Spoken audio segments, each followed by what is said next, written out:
Take it easy on me now. MJ, you had a couple tackles on special teams on Saturday. Just how important is that role? You know, how seriously do you take that role playing on special teams? Oh, I take it very seriously. Honestly, it's like every day we try to fight for opportunities and show that we're capable of doing what we got to do on the field, honestly. So, like, just as serious as I take your 9-to-5 job, as serious as I take my special teams job, because that's what we got to do. Basically, I take a lot of pride in fulfilling my job, helping the team win, and I felt like that I try to do that every week, and specifically last week. So. You said take it easy on you. So do you prefer Mikhail or MJ, and what's with the pretty necklace? All right. Well, one thing I do want to correct that I've been going through this trouble since I was a child. It's actually pronounced Mikhail, like Mikhail. But MJ is fine. MJ is usually used by folks who can't really pronounce my first name like that. But thank you, MJ. You know, it's cool. But you know, I kind of adapted to my nickname and everything like that. It's been part of me since I was a child. My mother gave me that nickname. So, the necklace, it really represents my roots for real. Yeah, I'll claim Baltimore to the day I die, but anybody who truly knows me, my family's from West Africa, Liberia, and some people ask me why I get so big. Well, I've been eating rice and chicken since I was young. You feel me? So just carbs and proteins forever. You know what I mean? So like basically, I can't forget about my roots. And plus, this is one of the first true gifts my daddy gave to me. And you know what I mean? Not a lot of people get to, you know, reestablish their relationship with their dad. And me and my dad, we hold strong to this day. And so I wear this to remind me and him, and that, yeah. I'm a seed. What's your father and mother's name? My father's name is MJ Sherman. He's currently the senator of Liberia right now, and my mother is Susie Sharp, who she's a nurse back home in Maryland. Thank you. You said your dad was a senator in Liberia? Yeah. So my daddy, he did a lot of things when he was young, a lot of academic achievements. He went to Harvard or whatnot, but he was a lawyer for some time, but now he's a senator of Liberia. He's really doing what he got to do to change the political atmosphere in Liberia and Africa to make them to a more, you know, make them a better country and everything like that. But I can't really get into political stuff, and it's the reason why I'm playing football. What were some of the main lessons that you've taken from him, and is it hard not being able to really see him in person?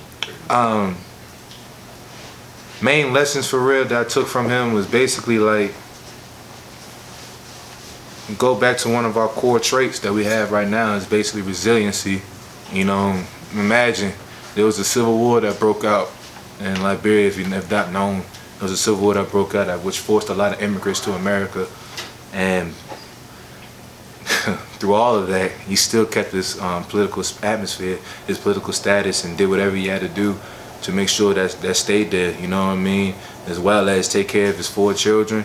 And even though I wasn't there just yet, but still, like, take care of his children, make sure everybody was straight.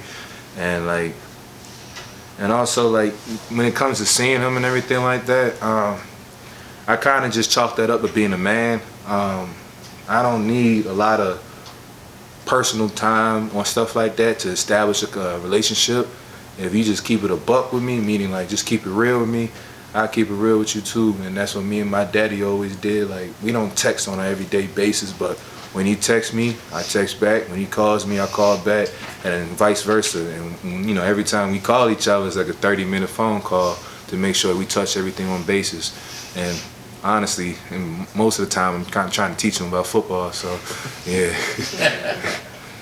MJ, this may sound like a weird question, but I may be kind of dating myself a little bit too, but in the time you've been at Georgia, have you ever met Rennie Kerwin, who was from Liberia as well? Yeah, honestly, me and him, we touched connections throughout high school. I think he followed me one time, and I did peep that he was from Liberia as well, but I haven't got into a conversation about that for real, but honestly, it'll be really good, you know what I mean? But it did kind of open up my eyes and say, hey, I'm not the only one here.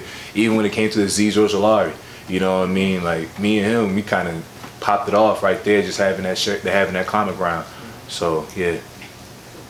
You talked about teaching your dad about football. What's been the hardest thing for him to understand? And then kind of a second question, you mentioned the necklace. How long have you had it, and just what does it mean to you?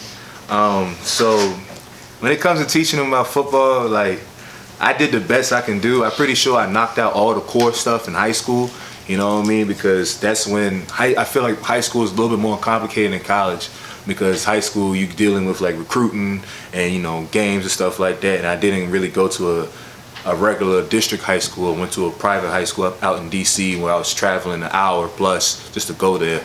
And just telling him, like, what am I sacrificing for? You know what I mean? Like, what am I doing all day not being an average high school kid? What am I doing this for? And I just broke it down to him like that. And like as he watched the games, as he paid more attention, as he saw my success on the field, it started to come a little bit more easy to see what happens. And plus, my sister and my brother-in-law and my mother, they do their job. When he asks a question, they make sure they answer it. But he be like, oh, okay. And I had this necklace since, if I could fairly remember, my sophomore year of high school birthday. So I turned 16, 17 around that area. As I said, like, it means a lot to me. I asked my dad specifically, like, I said, it's a funny story. I said, I want a crucifix chain, you know, a chain with the cross and Jesus on it, because that was like the style and everything. And this was the chain that he gave me. When I first got it, I was like, come on, man, that's not what I asked for. But I asked, more and more, I started to see the uniqueness in it. Not everybody has this chain. This chain is not easily recreatable. And it just also, when I said, it brings me back to me and my roots and let me know where I really came from. As I said, I'll always claim Baltimore, but I forever will claim Africa as well. Being from Baltimore and obviously having your roots in Liberia, how do you stay motivated far away from home, and how does your family play into that? Basically, you kind of come back and you reminisce a little bit, like how far you came. You know what I mean? I have an amazing support system, so they kept me out of a lot of trouble they could keep me out of. But once again, I did what I had to do. But yeah, it's like when you really come from and everything like that. And I call my sister probably like a good 4 out of the 7 days of the week. You know what I mean? If I don't call them that week, they worried, because that's my usual thing. I can just really just chat about how practice was, how my school day was, or just what's going on with my weekend, what I'm doing that weekend, anything like that. Like, my relationship with my siblings and my brother-in-law is more like a friendship relationship. It's not somebody who comes with authority or anything like that, because I agree that we are past that stage. So when I come to my sisters, my brother-in-law, even my mother, sometimes it's more like, hey, Mom, this is what I'm doing, and this is what I'm thinking, and this is how I'm living. You know, your opinions matter, so that's why I'm telling you this. Let me know if I'm moving wrong or am I living wrong, and et cetera, et cetera. So like, motivation really just come from like what I play football for, is to try to create generational value and wealth for me and my family. You know, so. You ever wear that chain on the field? Never. Yeah, that's against code. When it comes to UGA, I try to respect Coach Kirby Smart's rules. Yeah, kind of bringing back to football a little bit, you mentioned resiliency. How much has your family and all they've done for you sort of kept you grounded as you've worked your way in your career at UGA? You're taking on a bigger role at special teams than at outside linebacker. Honestly, I would be lying to you if I never felt, you know what I mean? But at the end of the day, life is a part about staying down. You feel me? One thing about prayer, and it always works, is that if you call for God, He will do one side of the prayer. One side of the prayer, you gotta do the other side. He gonna work His magic, you gotta do yours. You feel me? So I pray to Him. My mother would do most of the praying for real, because she's a very prayerful woman. But I pray to Him. I tell Him and ask Him what I want in life, and I just got to go out there and do it. You know what I mean? So basically, my simple analogy is that God would place a door in front of you. It's your job to twist the knob and open it. And that's what I've been trying to do. Going back to St. John's in high school, what was it like playing for Coach? Is it Casamento? Yeah. And what did he teach? What did he teach you? And did he help you kind of fall in love with the game of football? I've been loving football before I got to high school, but I will say that he just taught me how to be a man. And like when I mean how to be a man, I really mean like how to be an actual functional student athlete, because this stuff ain't easy. You feel me? A lot of players will tell you that, but just how to actually from a long day of school to come out and practice your butt off and actually do what you got to do best and do what you love, and actually cancel out outside distractions, because when it comes to high school, them outside distractions be offers or rankings or what people are talking about you on Twitter and stuff like that. He really taught us, like, if you just play the game like you supposed to, play the game how you do it, all that will come. You don't gotta worry about none of that. Just be where your feet at. So. How much did you grow last year as a reserve on one of the most dominant defenses in college football history? I'd say I grew a lot, for real. More so in a sense where humility was part of that, and a lot of understanding and connection was a part of that too.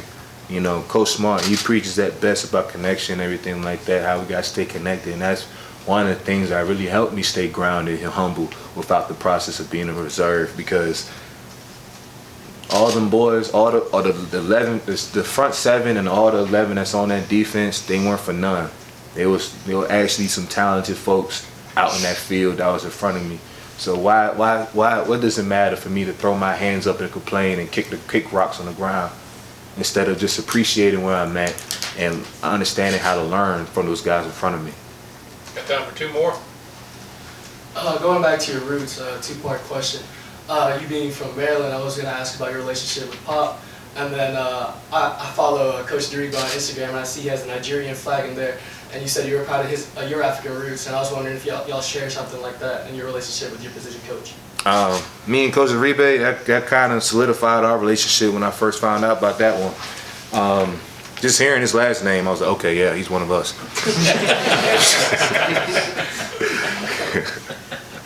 But all jokes aside, for real, but like, nah, I was like, okay, that's cool. Like, there's some common ground that be able to be shared with me and him, and it's not something me and Coach Deriba, we see eye to eye, and as everybody else in the OLB group, he's very down to earth. He's young. He understands us in more ways that any other coach would, and you know, that's that. And me and Pop been rocking out forever. You know what I'm saying? So like, the funny thing is, it's crazy because we kind of switched areas. I went to St. John's when I'm originally from the Baltimore area. He went to St. Francis when he's originally from that Maryland, D.C. area.